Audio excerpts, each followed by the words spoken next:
So if people are interested in helping out in those other counties, there's that possibility as well. Which is pretty much what we did last November.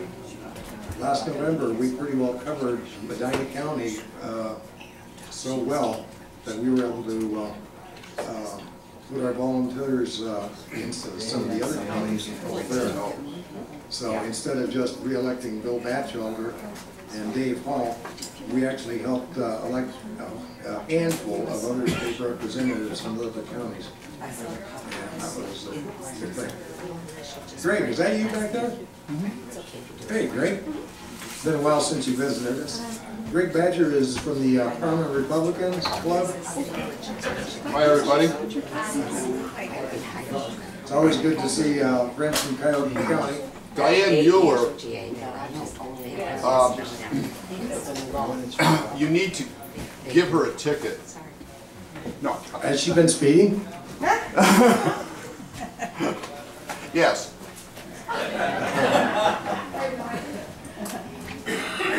I can't come here without harassing somebody. That's right. Greg Badger is an old friend of ours, and his last name is very appropriate.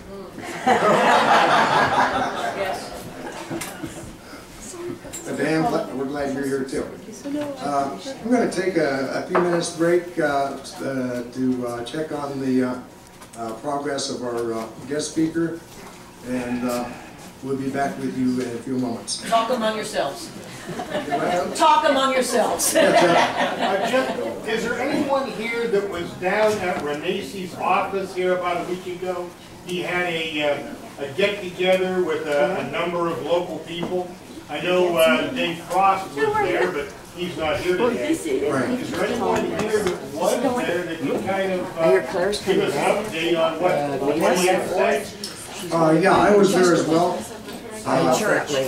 Nancy is our legislative liaison, and Dave is our legislative analyst.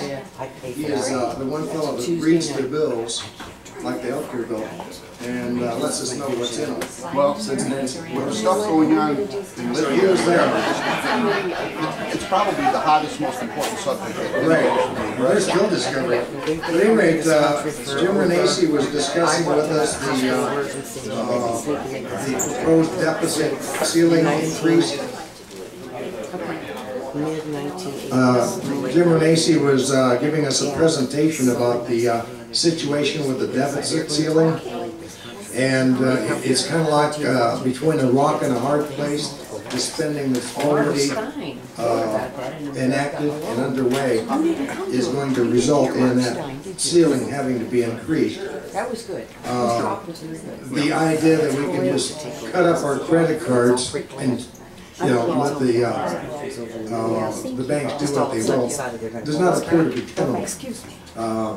So we weren't happy with that. Neither was he, and he was essentially laying out the plans for as you may have heard from Speaker Boehner, cutting the spending on a massive scale. They have no respect for anybody. In fact, essentially legislating the Ryan budget or the Jordan budget, which is a conservative budget that will end up with a balanced budget by reducing spending to that level through negotiations with the White House.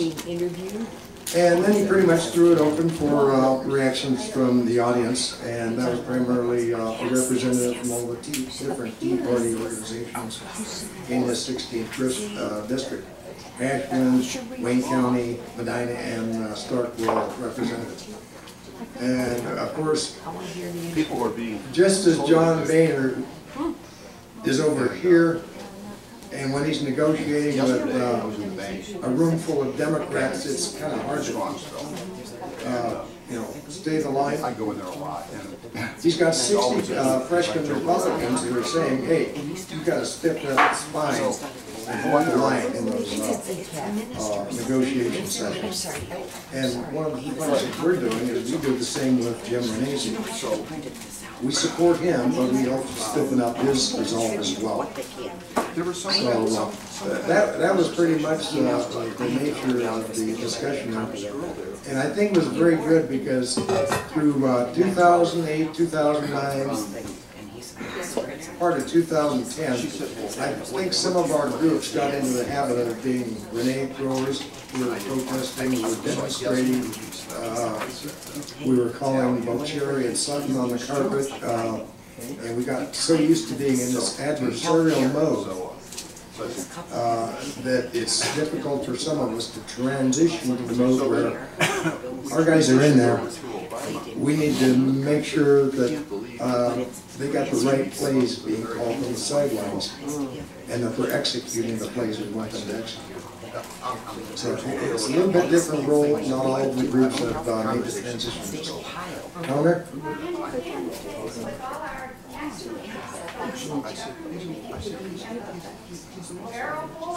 have to have that. You have to. Well, certainly that's where all the money is going, but I'm not sure if I like what they're doing. For example, federal aid to Pakistan? With Osama bin Laden in there? I mean, give me a break. Billions to develop oil in Brazil while they're denying permits in Alaska? I have something to take down there. Actually, I understand that the oil is already committed to China, which I guess is okay since they're our biggest predator. And that's a confusing thing to me, too. I keep hearing that China is our biggest predator, and I'm wondering, wait a minute, is there any truth to this business about the collateral that we're using? Is Montana and Wyoming and North and South Dakota? That's scary because there's a lot of oil out there. And what are they going to do to repossess the property if they need to? Yes.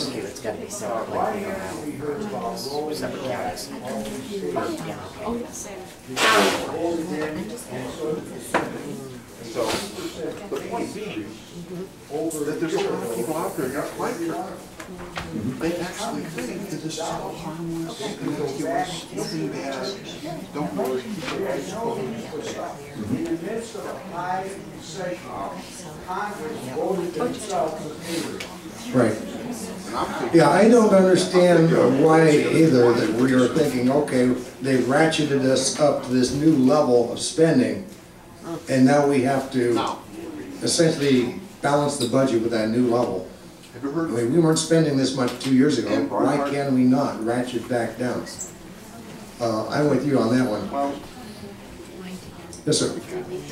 Ian Barnhart owns Barnhart Capital Management in Denver. She financed. If he said that, I'm sure it's accurate. She's a financial genius. I think he was probably referring to the rest of government. And when he said that, I'm in particular thinking about the huge explosion in the number of government officials that are making well over $100,000 a year. I'm astonished. You know, we've been talking about Senate Bill 5 and the efforts to bring control back to spending in the state of Ohio. I'm just astonished. When I was a young man, I thought, oh, being a college professor would be a good thing. You get this doctorate degree, you go teach at the university, you make good money. They make astonishing money now. He did the right thing. Astonishing money, $300,000 and up.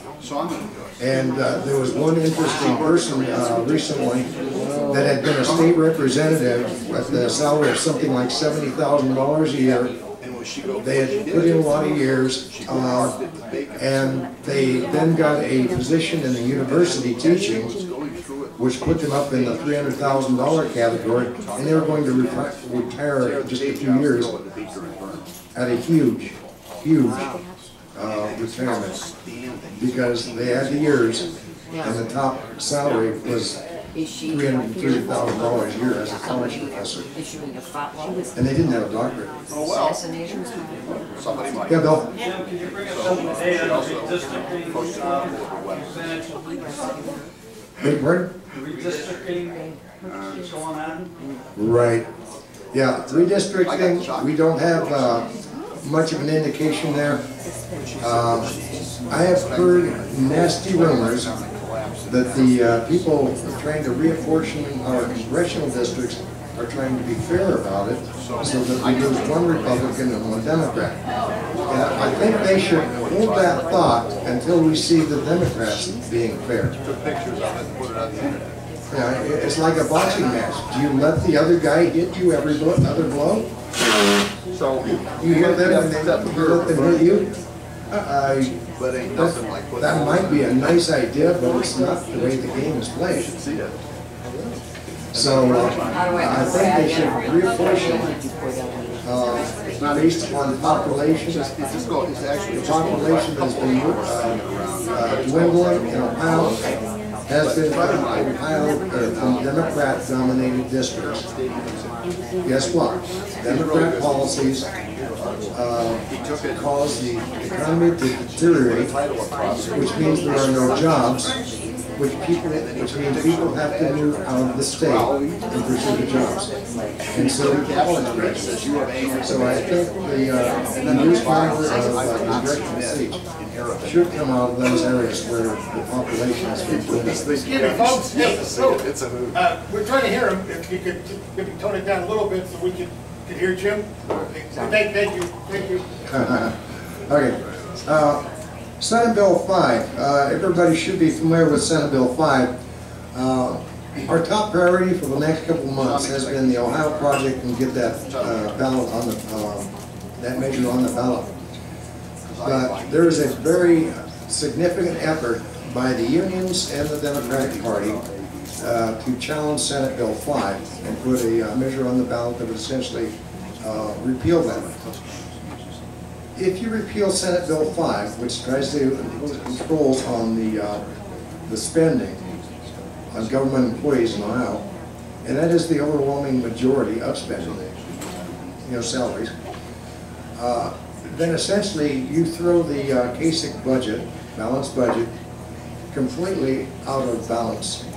There is no way he can make up for the budget deficit without controlling the spending on government employees.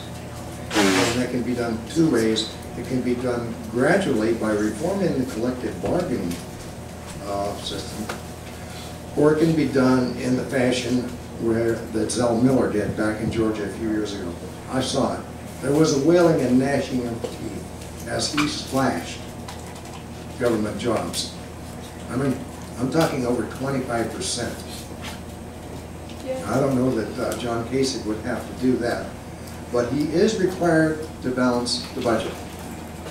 And if he has no reforms that will let him do it gradually, over time, as Senate Bill 5 would do, then he will have no alternative but to slash jobs.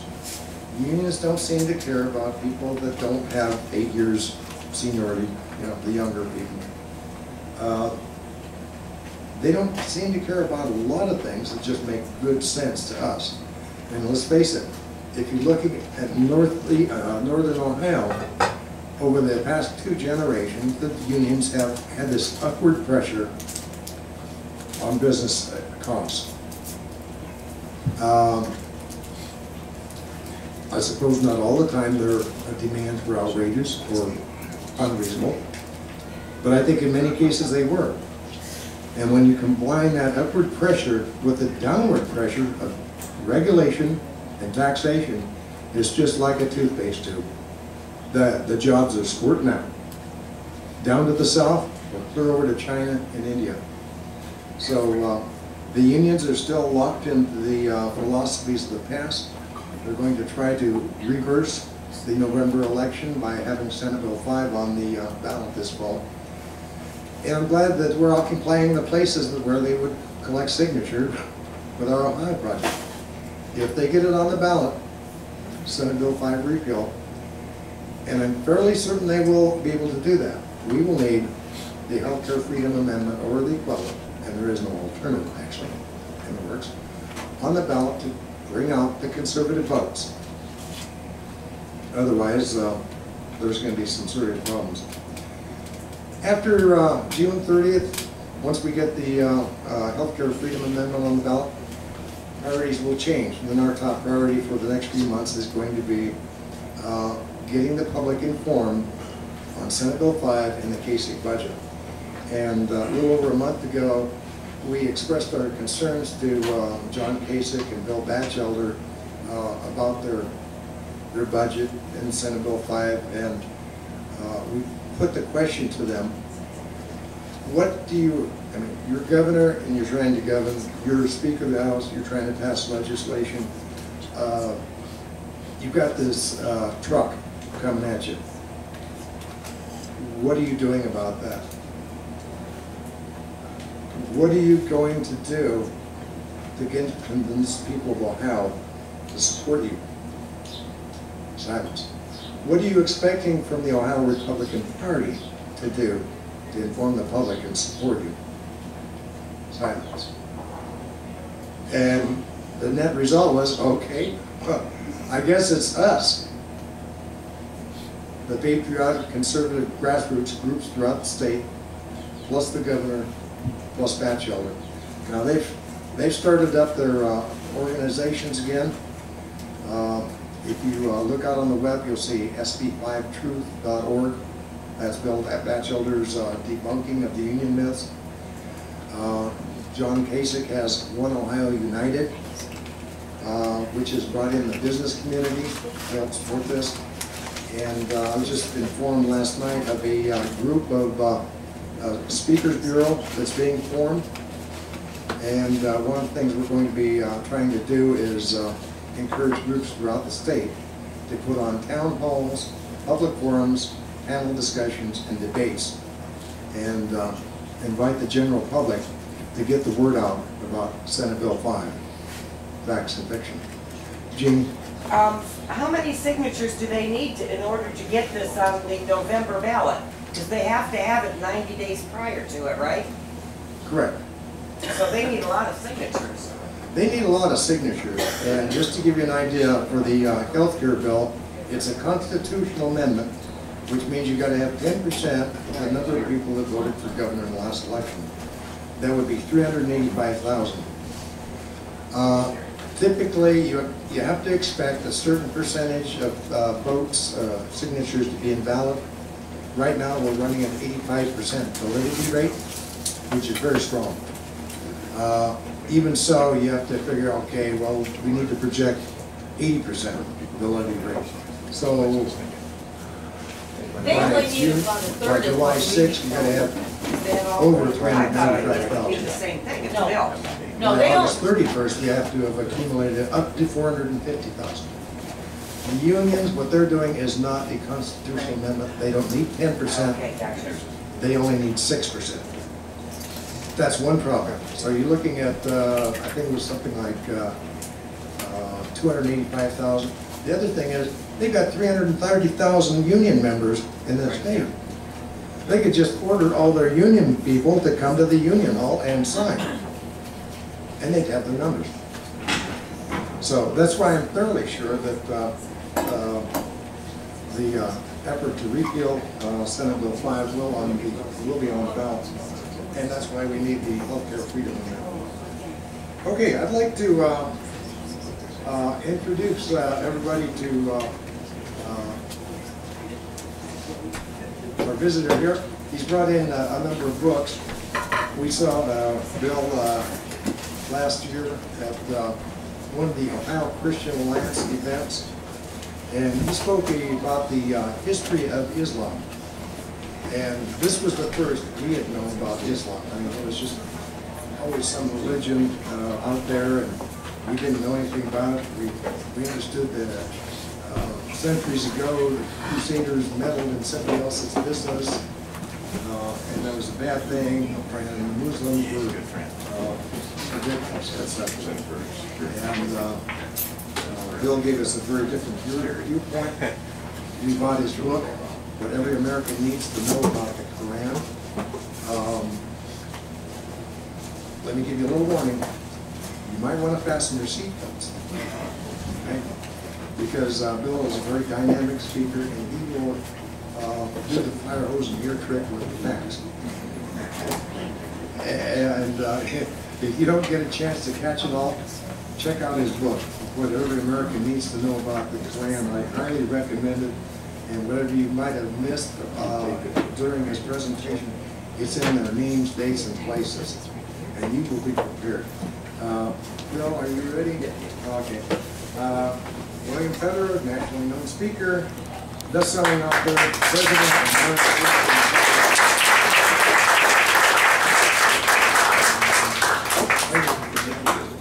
Well, thank you so much, and I'm thrilled to be here. Just a beautiful state. I saw a sign as we were driving in. It said the frog jumping capital. Is that true? I like that'd be fun to watch. Anyway, I'm just going to jump right in. We see Islam in the news almost every day, and there's lots of moderate Muslims, and my attitude is we're not concerned about them. They're not threatening the country, but there are fundamental Muslims that do have violence, and we're having a big question. What is motivating them? Why are they doing this? We see in the Ivory Coast, there was a Christian president that had been in there, and a Muslim got elected, and they killed over 1,000 Christians in the Ivory Coast just about a month or so ago. And about 30,000 of these Christians boarded themselves up in a Catholic church compound, St. Teresa's, and 200 UN soldiers were watching it. And we see how our government is backing the Muslim there. And, you know, of course, we're seeing the Christian churches in Egypt getting blown up and killed and so forth. And same thing's happening in Iraq. There's like 1% Christian in Iraq, but 40% of the refugees leaving Iraq are the Christians. And we see over and over again there's violence there. And the people doing it, we're like, what's going on in their brain? Well, I found it's the way to understand it is to study Muhammad's life. He's the blueprint. He's the key. He's the perfect Muslim. So Muslims today that want to be better Muslims, that want to be more devout Muslims, they're willing to be like him. And so in the book, what every American needs to know about the Quran, and I also have a DVD, it's 5 half-hour TV shows with maps and pictures and graphs, we take it through. And so Muhammad was born in 570 AD, and he was 25 years old and worked for a wealthy widow. By the way, his dad died before he was born. His mother died when he was 6 years old. His grandfather and guardian died when he was 8 years old, so he was orphaned. And he was taken in by an uncle, Abu Talib, who would take him on camel rides. And he'd go to different cities and hear about the different religions. So he'd go to the pagan cities and heard about all the different pagan gods, and the most popular pagan god in Mecca was the moon god. He was the Allah, or the god for that city. Every town had their own Allah, their own favorite god. And so their calendar began with the first sight of the crescent moon over the desert, and they had this rock they thought had fallen from the moon, and these pagans would kiss the rock and walk around the rock and bow to the rock 5 times a day. And so he incorporated that into his belief system. And then they would go to Persian cities and hear about the Zoroastrian religion. And the Zoroastrians believed that paradise was filled full of virgins that would fulfill all your desires. And that got incorporated into his belief system. And then he would go to Jewish cities and hear about he couldn't read. His whole life he was illiterate, and so he heard their oral traditions called Talmud and Mishnah, and some of those stories got incorporated into his belief system. And then he would go to Christian cities and hear about the Christian faith. Matter of fact, Encyclopedia Britannica says the gospel was made known to Muhammad through apocryphal and heretical sources. And so Muhammad thought the Trinity was the Father, Mary, and Jesus. Nobody explained to him the Holy Spirit. And so anyway, he's 25 years old. He marries this wealthy widow, Khadijah, and now he doesn't have to work. And so in 610 AD, he's in a cave outside of Mecca, and the way he described it is a spirit, he originally called it a jinn, like a genie, appeared to him and squeezed him and commanded him to read. He said, I cannot read. The spirit squeezed him again and said, read. He said, I cannot read. The spirit squeezed him a third time and said, read. He said, I cannot read. Finally, the spirit threw him down and he began to recite. And that's how the Quran came to Muhammad. He'd get these thoughts in his mind, he'd repeat them until he had them memorized, and then he would teach them to his followers. The word Quran means recitation. It's an oral thing. And so Muhammad and all of his original followers were illiterate. And he said, how can somebody that can't read memorize all these long verses? Well, maybe somebody today that can't read in the school system, but they can memorize long rap songs, you know? And in Arabic, these verses had a little rhyme to them. And so before the days of car radios, they drive on the camels across the desert, they would recite these verses. And anyway, so Muhammad, from 610 AD up to 622 AD, 12 years, he's just in Mecca, and he's trying to make converts, and he's not very successful. He only makes about 70 converts in 12 years. And he gets all these different verses. Where his wife dies, and so he ends up getting a verse from Allah that says, "O Prophet, we have given you the slave girls for booty," and so he goes on to have anywhere from 11 to 22 wives. He's visiting his adopted son and sees his pretty wife, Zanadab, and he desires her, so his adopted son has to divorce Zanadab so Muhammad could marry her, and it started a little problem because the people there thought it was abhorrent for a man to have the same wife that the son had, so he gets a verse from Allah that says it's okay, you know. And then he has a room for every wife and a special night with each one, and he has a brand new wife that he had captured, married a Coptic Egyptian, and he's with her in an old wife's bedroom. And the old wife walks in and gets all upset, goes back into the harem, and they all decide they're not going to spend any time with Muhammad, and so when word gets around town that he's having trouble at home, he gets a verse from Allah that says, "O consorts of the Prophet, if any of you are guilty of unseemly conduct, the punishment would be double for her, and this is easy for Allah." So after this, the wives got scared and cried and said to him they were so sorry, questioning his ways of having